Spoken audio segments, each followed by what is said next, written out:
அனைவருக்கும் வணக்கம். இன்றைக்கி நம்ம பொருளாதாரத்தில் மேம்பட்ட சில ஜாதகங்களை உதாரணமாக கொண்டு நம்ம ஜாதக ஆய்வு செய்வோம். பொருளாதாரத்தில் ஜாதக அமைப்பில் இருந்தால் மட்டும்தான் அவங்களுக்கு வருமானம் வரும். அந்த கோட்டீஸ்வரர் இருக்கிறதுக்கான வாய்ப்புகள் கொடுக்கும். ஜாதகத்தில் இல்லைன்னா அங்கே நம்ம என்ன தான் உழைப்பு அதிகமாக போட்டாலும் வருமானங்கள் இங்கே குறைவாக தான் கிடைக்கும். இப்போது இந்த வீடியோவுக்கு போயிடலாம். எனது குலதெய்வமான அவசூர் எல்லையம்மன் இல்லனாவேலூர் பாலசுப்ரமணிய சுவாமியை வணங்கி, எனது தாய் தந்தையை வணங்கி, இந்த பொருளாதாரத்தில் எப்படியெல்லாம் ஜாதகத்தில் இருந்துச்சுன்னா ஒரு பணக்காரனாக இருப்பாங்க அப்படின்றத நம்ம பார்க்கலாம். முக்கியமாக இந்த பொருளாதாரத்தை குறிக்கக்கூடியது பார்த்திங்கன்னா சந்திரன், சுக்கிரன், குரு. இந்த சந்திரன் பார்த்திங்கன்னா ஆயிரக்கணக்கில் வரக்கூடிய தினமும் வரக்கூடிய வருமானத்தை குறிக்கக்கூடியது. சுக்கிரன் லட்சங்களில் வரக்கூடிய வருமானத்தை சுட்டி காட்டக்கூடியது. குரு கோடிகளில் இருக்கக்கூடிய வருமானத்தை சுட்டி காட்டக்கூடியது. ஸோ இந்த சந்திரன், சுக்கிரன், குரு இந்த 3 கிரகமே ஒரு ஜாதகத்தில் நல்லா அமைஞ்சிச்சின்னு வச்சிங்களேன், அவங்க கண்டிப்பாக பணக்காரர் தான் சொல்லலாம். அதே மாதிரி இந்த 2ஆம் அதிபதியோட குருவோ சுக்கிரனோ சம்மந்தப்படும் போது, இல்லை 2ஆம் அதிபதி ஆட்சி அல்லது உச்சம் பெறும்போதோ இந்த மாதிரி இருக்கும்போது 2ஆம் இடத்துல சனி சம்மந்தப்பட்டாலும் சரி, சனி இருந்தாலும் சரி, ஏன்னா சனி நின்ற இடம் அதிர்ஷ்டம்னு சொல்லுவாங்க ஆக்சுவலாக. ஸோ 2ஆம் இடத்துல சனி இருந்தாலும் வருமானம் வரக்கூடிய வாய்ப்புகள் உண்டு. அதே மாதிரி 11ஆம் இடத்துல சனி இருந்துச்சுனாலும் அவங்க வருமானங்கள் அதிகமாக சம்பாதிக்கக்கூடிய வாய்ப்புகள் உண்டு. ஸோ இந்த மாதிரி 2, 5, 9, 11 இந்த அதிபதிகளோட சாரங்கள் இல்லை இந்த அதிபதிகளோட தொடர்புகள் 2ஆம் அதிபதிக்கு கிடைச்சிதுன்னா, ஏன்னா 2ஆம் இடம் தான் தனஸ்தானம் சொல்லுவாங்க ஆக்சுவலாக. ஸோ குடும்பத்தில் வருமானம் வரக்கூடியது எல்லாமே 2ஆம் பாவத்தை சம்மந்தப்பட்டது தான். ஸோ பணக்காரன்றது 2ஆம் பாவத்தை வச்சே நம்ம சொல்லிடலாம் இங்கே. ஸோ 2ஆம் அதிபதிக்கு ஏதாவது ஒரு விதத்தில் சனி பார்வைகளோ சம்பந்தங்கள் ஏற்படும் போதும் இங்கே வருமானத்தை கொடுத்துரும் ஜாதகருக்கு. லக்னம் அல்ல லக்னாதிபதிக்கு பார்த்திங்கன்னா 2ஆம் அதிபதி, 5ஆம் அதிபதி, 9, 11ஆம் அதிபதிகள் இங்கே சம்மந்தம் பட்டுச்சுனாலே வருமான நோக்கம் அப்படின்றது இருக்கும். கண்டிப்பாக பணக்காரர் தான் ஜாதகம் இருப்பாங்க. லக்னாதிபதி 2க்கு வந்தாலும் சரி, 2ஆம் அதிபதி லக்கணத்துக்கு போனாலும் சரி, இவங்க வருமான நோக்கம் உடையவங்க. இதில் திதி சூன்யம் சம்மந்தப்படக்கூடாது கண்டிப்பாக. 2ஆம் அதிபதியில் 2ஆம் இடத்துல ராகுவோ, 2ஆம் அதிபதியோட ராகுவோ சம்மந்தப்பட்டாலும் இவங்கள பார்த்திங்கன்னா சம்பாதிக்கணும்னு ஒரு நோக்கம் கொண்டவங்க. ஸோ கண்டிப்பாக இவங்களும் பணக்காரர் தான் இருப்பாங்க. 2ஆம் அதிபதிக்கு ராகு தொடர்பு இருந்தாலும் இங்கே கண்டிப்பாக பணம் சம்பாதிக்கணும்னு நோக்கத்தை அதிகப்படுத்துவார் ராகு, பிரம்மாண்டமாக சம்பாதிக்கணும்னு. ஸோ இங்கே அதே மாதிரி தான் 10ஆம் அதிபதி வலுப்பெற்றாலும் வருமான நோக்கம் அப்படின்றது இருக்கும், வருமானத்தன்மைன்றது இருக்கும். அதே மாதிரி பார்த்திங்கன்னா 2ஆம் இடத்திற்கோ லக்னத்திற்கு 2ஆம் இடத்திற்கோ லக்னாதிபதிக்கு 2ஆம் இடத்துல சனி வரும் காலம் நம்மளுக்கு வருமானத்தை அதிக வருமானத்தை கண்டிப்பாக கொடுக்கும். இப்போ பார்த்திங்கன்னா சனி மீனத்தில் இருக்குது இல்லையா. ஸோ கும்ப லக்னக்காரங்களுக்கு வருமானத்தை 2ல் சனி வந்திருக்கு, கோச்சார் சனி. ஸோ இப்போ கும்ப லக்னத்துக்கு கண்டிப்பாக வருமானம் வரும், ஒரு பல்கான ஒரு அமௌண்ட்டான வருமானங்கள் கொடுக்கும். இல்லை ஏதாவது ஒரு விஷயத்தில் ஆதாயம் அடையக்கூடிய வாய்ப்புகளும் உண்டு. இதில் பார்த்திங்கன்னா கும்ப ராசியில் லக்னாதிபதி இருந்தாலும் ஸோ அவங்களுக்கும் இந்த காலகட்டத்தில் வருமானங்கள் வரக்கூடிய வாய்ப்புகள் உண்டு. கும்ப லக்னம், கும்பத்தில் லக்னாதிபதி இருக்க இந்த காலகட்டத்தில் மீனத்தில் சனி இருக்கிறதுனால அவங்களுக்கு வருமானங்கள் இல்லை ஆதாயங்கள் அடையக்கூடிய வாய்ப்புகளை கண்டிப்பாக கொடுக்கும். அவங்களுக்கு ஏதாவது ஒரு விஷயத்தில் இப்போ ஸ்காலர்ஷிப் கிடைக்கிறதுக்கு கூட ஒரு வருமானம் தான் நான் சொல்லுவேன் நான் ஆக்சுவலாக. அதே மாதிரி பார்த்திங்கன்னா 2, 5 அதாவது 2ஆம் இடமும் 5ஆம் இடமும் தொடர்பு, 2, 9, 2, 11, 2, 2, 2, 10 இந்த மாதிரி ஒரு 2ஆம் அதிபதியோட இந்த மாதிரி தொடர்புகள் ஏற்படும் போதும் கண்டிப்பாக வருமானம் அப்படின்றது இருக்கும் அவங்களுக்கு ஜாதகத்தில். நம்மளுக்கு பார்த்திங்கன்னா இப்போது ஒரு 3 ஜாதகங்களை ஆய்வுகள் எடுத்துப்போம். அது இந்தியா நம்ம தமிழ்நாட்டை சார்ந்தவங்க, 2 வெளிநாடு சார்ந்த நபர்களுடைய ஜாதகங்கள நம்ம எக்ஸாம்பிளா எடுத்து பேசுவோம். இந்த எக்ஸாம்பிள் சார்ட் வந்து நம்ம பிரேம் வந்து போடுவாரு. இப்ப பார்த்தீங்கன்னா, கலைஞர் ஜாதகம் நம்ம பத்தி பேசலாம். கலைஞர் ஜாதகம் பார்த்தீங்கன்னா, மிருகசீரிஷ நட்சத்திரம், ரிஷபராசி, கடக லக்னம். அவர் வந்து பார்த்தீங்கன்னா 3, 6, 1924ல பொறந்திருக்காரு. 9 மணி காலையில 9 மணிக்கு பொறந்திருக்காரு. இவரோட ஜாதகத்துல பார்த்தீங்கன்னா, லக்னாதிபதி அ 2ஆம் அதிபதிக்கு வந்து லக்னாதிபதி கூடவே போய் உட்கார்ந்திருப்பாரு ஆக்சுவலா. ஸோ இது ஒரு மிகப்பெரிய ஒரு அ வருமானத்த குடுக்கக்கூடிய ஒரு அமைப்புன்னு வச்சுங்களேன்.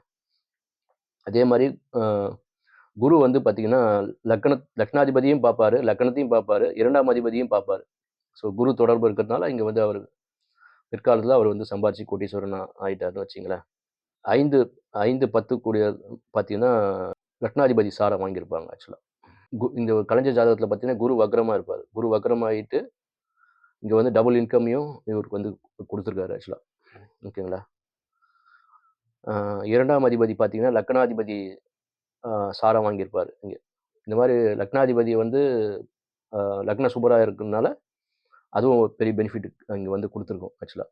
கடக லக்னத்திற்கு 5ஆம் அதிபதி, 10ஆம் அதிபதியா செவ்வா வருவாரு. இவரு வந்து பார்த்தீங்கன்னா, சந்திரன் சாரம் வாங்கியிருப்பாரு ஆக்சுவலா. ஸோ இதுவும் வந்து ஒரு நல்ல ஒரு இணைவுன்னு எடுத்துடலாம். ஸோ கலைஞர் வந்து ஒரு கோட்டீஸ்வரன் அப்படின்றது அவருடைய ஜாதக அமைப்பிலேயே இருக்குது.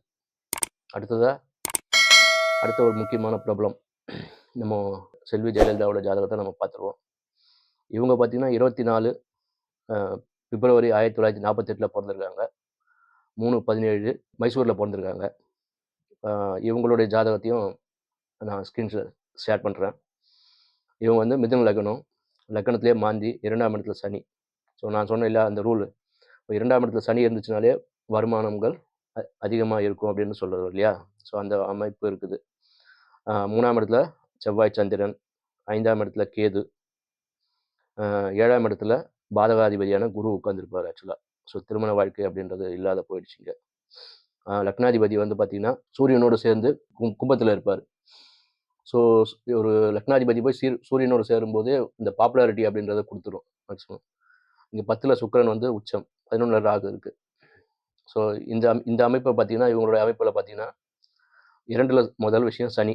அவர் வந்து பார்த்தீங்கன்னா, லக்னாதிபதி சாரம் தான் வாங்கியிருப்பாரு. ஆயில்ய நட்சத்திர சாரம் வாங்கியிருப்பாரு. அடுத்ததா பார்த்தீங்கன்னா, சந்திரனுக்கு சூரியனோடு சூரியனுடைய பார்வையும் உண்டு. குருவுடைய பார்வையும் உண்டு. ஏன்னா 2ஆம் அதிபதி தான் சந்திரன் இல்லையா இங்க. ஸோ 2ஆம் அதிபதிய குரு சம்மந்தப்படும்போதே கோட்டீஸ்வரன் அந்த விஷயங்கள் சொல்லிடலாம் நம்ம. அப்புறம் வந்து லக்னத்தையும் குரு பார்க்குறாரு ஆக்சுவலா. லக்னத்தையும் குரு பார்க்குறாரு. 2ஆம் அதிபதியும் குரு பார்க்கறதுனால, இவங்க வந்து நல்ல ஒரு வருமானம் பண்ணக்கூடிய ஒரு ஜாதக அமைப்புன்னு சொல்லிடலாம். லக்னத்திற்கும், லக்னாதிபதிக்கும் ஒரு நல்ல வாய்ப்புகள் கிடைக்கும்போதும், இங்க வந்து வருமானங்கள் கண்டிப்பா உண்டு. அடுத்ததா வள்ளல் அழகப்ப செட்டியாரோட ஜாதகத்த பார்ப்போம். நம்ம எல்லாருக்குமே தெரியும். அழகப்பா பல்கலைக்கழகம் யாரால் நிறுவப்பட்டதுன்னா, வள்ளல் அழகப்ப செட்டியாரால நிறுவப்பட்டது. இவருடைய பிறந்த தேதி வந்து பார்த்தீங்கன்னா, 6/4/1909 அந்த வருஷம் பொறந்திருக்காரு. 1:14 PM பொறந்திருக்காரு. ஸோ இவரோட ஜாதகம் பார்த்தீங்கன்னா, கடக லக்னம். லக்னத்திலே மாந்தி, 2ல வந்து குரு, 3ல சந்திரன், 5ல கேது, 7ல செவ்வாய், 9ல புதன், சூரியன், சனி, சுக்கிரன். 11ல வந்து ராகு. இப்போ இவரோட ஜாதகத்துல பார்த்தீங்கன்னா, 2ஆம் இடத்துல குரு உட்கார்ந்திருக்குது. ஸோ அதுவே மெயினான விஷயம். இவர் வந்து நெறைய சம்பாரிச்சாரு. இவர் வந்து கல்விக்காக நெறைய உதவிகள் பண்ணாரு. 2ஆம் இடத்திற்கு எப்பவுமே சுபர்கள் சம்மந்தப்படும்போதும், நல்ல வருமானத்த குடுத்துரும். அது குரு உட்கார்ந்திருக்குது. அதே மாரி 5, 9, 11 இந்த அதிபதிகள் தொடர்பு வந்து கண்டிப்பா 2ஆம் இடத்துல இருக்கும்போதும், நல்ல வருமானத்த வந்து குடுத்துரும். இந்த 5 9, 11 வந்து பாதகம் இருக்கக்கூடாது கண்டிப்பா. அதே மாரி அ 2ஆம் அ 2ஆம் அதிபதி பார்த்தீங்கன்னா, உங்களுக்கு சூரியன் வருவாரு. இவர் வந்து 2ஆம் அதிபதி 9ல போய் உட்கார்ந்திருப்பாரு. சுக்கிரனோட தொடர்புகள் பெற்றிருப்பாரு. அதே மாரி 2, 9 அ பாவாதிபதிகள் பரிவர்த்தனை ஆயிருப்பாங்க. ஸோ இவருடைய பார்த்தீங்கன்னா 12ஆம் இடம் பார்த்தீங்கன்னா விரய ஸ்தானாதிபதி புதனாக வருவார். ஸோ அதனால தான் கல்வி வள்ளல். ஸோ கல்வி வழியாக நன்மைகள் அவர் நிறைய விரயங்கள் பண்ணி நிறைய விஷயங்கள் பண்ணார் அவர். அடுத்ததாக பார்த்தீங்கன்னா இப்போ வெளிநாடுல 2 நபர்கள் பணக்கார ஜாதகங்களை பார்க்கலாம். முதல் ஜாதகம் வந்து பார்த்தீங்கன்னா ஸ்டீவன் ஸ்பீல்பர்க், அதாவது ஜுராசிக் பார்க்கோட டைரக்டர் இல்லையா? ஸோ அவரோட ஜாதகம் பார்த்தீங்கன்னா மிதுன லக்னம், 2ல் சனி, 5ல் வந்து சந்திரன், குரு, சுக்கிரன், 6ல் வந்து புதன், கேது, மாந்தி, 7ல் வந்து சூரியன், செவ்வாய், 12ல் ராகு. ஸோ உங்களுக்கு தெரியும் 2ஆம் இடத்துக்கு சனி சம்மந்தப்பட்டாலே பணக்காரன் சொல்லிடலாம் இல்லையா? 2ஆம் அதிபதியோட இங்கே வந்து சந்திரனுடைய குரு, சுக்கிரன் இரு நபர்கள் தொடர்பு கொள்கிறாங்க. ஸோ அதுவும் ஒரு பணக்கார ஜாதகம் அப்படின்றத ப்ரூஃப் பண்ணுது. நெக்ஸ்ட் வந்து பார்த்தீங்கன்னா இவருடைய லக்ன புள்ளி வந்து திருவாதிரை 4ஆம் பாதம். ஸோ இது ராகு கேதுலாம் போது வேலை செய்யும்போது கொஞ்சம் ரிவர்ஸில் பார்க்கணும் இது. அப்போ ரிவர்ஸில் பார்த்தீங்கன்னாலும் 2ஆம் இடத்துல ராகு இந்த சைடில் பார்த்தீங்கன்னா வரும். ஸோ 2ஆம் அதிபதிக்கு சுக்கிரன் தொடர்பு ஏற்படுது. 2ஆம் அதிபதி, அதாவது இந்த இடத்துல பார்த்தீங்கன்னா 2ஆம் அதிபதி ரிவர்ஸில் பார்க்கும்போது சுக்கிரன் அவர் போய் 9ல் உட்காந்துருப்பார். 2ஆம் அதிபதி விசாக நட்சத்திர சாரம் வாங்கியிருப்பார் ஆக்சுவலாக. அதுவும் குருவை டச் பண்ணுவார் 2ஆம் அதிபதி. ஸோ இப்போ ரிவர்ஸில் பார்த்தீங்கன்னாலும் இந்த ஸ்டீவன் ஸ்பில்ஸ்பர்க் இந்த ஜாதகம் பார்த்தீங்கன்னா பணக்காரன்றதை ப்ரூஃப் பண்ணுதுன்னு வச்சிங்களேன். அடுத்ததாக ஸ்டீவ் ஜாப்ஸ், நம்ம எல்லாருக்குமே தெரியும், ஆப்பிள் ஐஃபோன் நிறுவனத்தோட அதிபர். இவர் பார்த்தீங்கன்னா சிம்ம லக்னம், 3ல் வந்து சனி, 5ல் வந்து ராகு, சுக்கிரன், மாந்தி, 6ல் வந்து புதன், 7ல் வந்து சூரியன், 8ல் சந்திரன், 9ல் செவ்வாய், 11ல் குரு கேது. ஆக்சுவலாக வந்து 11ல் குரு கேது இருக்கிறது கேல யோகம்னு சொல்லுவோம் இல்லையா? கேல யோகம் அப்படின்றது கடன்கார யோகம்னு சொல்லுவோம் இல்லையா? ஸோ இவரை பொறுத்த வரைக்கும் இங்கே கடன்காரனாக இல்லை, ஒரு கோட்டீஸ்வரனாக இருந்திருக்காரு ஆக்சுவலாக. அதாவது சிம்ம லக்னத்திற்கு 5ஆம் அதிபதியாக குரு வருவார். ஒரு குரு வந்து நல்ல ஆதிபத்தியம் வாங்கும்போது கேதுவோட இணையும் போது அவர் வந்து கோட்டீஸ்வரன் ஆகிடுவார்னு சொல்கிறது இல்லையா? ஸோ அது பிரகாரம் தான் இங்கே இன்னொரு விஷயம், இங்கே வந்து புதன் 2ஆம் அதிபதி புதன் வந்து 6ல் மறைஞ்சாலும் இங்கே புதன் வந்து வக்ரம் பெற்றதுனால, எப்பவுமே வக்ரம் அப்படின்றது டபுள் அப்படின்னு சொல்கிறது. ஸோ டபுள் இன்கம் அப்படின்றது சொல்லிடும். அதே மாதிரி சந்திரனுக்கு இருபுறமும் பார்த்தீங்கன்னா சுபர்கள் இருந்துச்சுன்னா அதே வந்து ஒரு நல்ல விஷயம்தான். இப்போ இவரோட ஜாதகத்தில் பார்த்தீங்கன்னா சூரியன், செவ்வாய் இருக்கும் ஆக்சுவலாக. இவர் வந்து லக்னாதிபதியாக சூரியனாக இருக்கிறதுனாலையும், லக்ன யோக கிரகம் செவ்வாயாக இருக்கிறதுனால இவங்க வந்து 2 பேர் பாவ கிரகங்களாக எடுத்துக்குவானா, சந்திரனுக்கு சூரியன், செவ்வாய் இருபுறமும் இருந்து இவங்க வந்து லக்ன சுபர்களாக இருக்கிறதுனால இதுவும் வந்து ஒரு பணக்கார ஜாதகம் அப்படின்றது நம்ம ப்ரூஃப் பண்ணலாம். அது மட்டும் இல்லை, ஸ்டீவ் ஜாப்ஸ் பொறுத்த வரைக்கும் குரு கேது இணைவு இல்லையா? கேதுன்றது எப்பவுமே சின்னதாக இதுவாகிட்டு இருக்கும். ஸோ அவர் என்ன பண்ணுவார்னா, ஏற்கனவே ஐஃபோன் வந்து ரொம்ப சின்னது, மற்ற ஃபோனு ஆண்ட்ராய்டு ஃபோனை கம்பேர் பண்ண சொல்ல ஐஃபோன் சின்னது. ஸோ இன்னும் வந்து அது அந்த ஸ்க்ரூலாம் பார்த்தீங்கன்னா ரொம்ப சின்னதாக இன்னும் பண்ண முடியுமான்ட்டு ஸ்டீவ் ஜாப்ஸ் வந்து சொல்லுவாராம் ஆக்சுவலாக.